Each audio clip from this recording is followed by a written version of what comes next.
உனக்கு ஏன்டா வயிறு வலிக்குது? அப்ப நாங்க சண்டை ஓடிட்டே இருக்குன்னு நினைக்கிறாங்க இங்க. அப்ப நீ அப்பத்தானே கூட கூட வரலான்னு பாக்குறியோ? உனக்கு அந்த வாய்ப்பே இல்ல.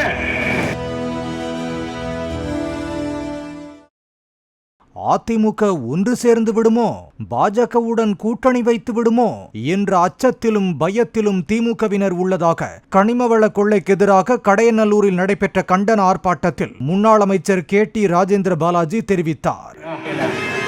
உனக்கு ஏன்டா வயிறு வலிக்குது? அப்ப நாங்க சண்டை ஓடிட்டே இருக்குன்னு நினைக்கிறாங்க இங்க. அப்ப நீ அப்பத்தானே கூட கூட வரலான்னு பாக்குறியோ? உனக்கு அந்த வாய்ப்பே இல்ல. அவர் தெளிவா சொல்லிட்டாரு. பிஜேபி போயிருக்கா பொறுத்து கேட்கிறான். எப்ப எடப்பாடியார் சொல்லிட்டாரு, எங்களுக்கு எதிரி திமுக தான்.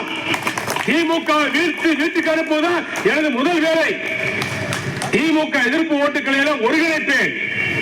6 மாதத்துக்கு பின்னாடி யாரோட கூட்டணி கேளுங்க, பதில் சொல்றாரு. முடிஞ்சு வச்சு பதில். அப்ப அவர் திட்டம் வச்சிருக்காரு. இஸ்லாமிய மக்களுக்கும் தெரியும், கிறிஸ்துவ மக்களுக்கும் தெரியும், எடப்பாடி இருக்கிற இடத்துல மதவாதம் இருக்காது. இப்ப பாத்தீங்கன்னா பேப்பர்ல வர கொஞ்சம் பயத்துல தான் திமுக பேசுறான். ஏதோ நடக்குது போல இருக்கு, ஏதோ பண்றாங்க மறைமுகமா. அமித்ஷா வந்தார்ல கோயம்புத்தூருக்கு, ஏதோ நடந்து போச்சு. அவர் வாட்டு வந்தாரு, சாமி விட்டு அவர் வாட்டு போயிட்டாரு.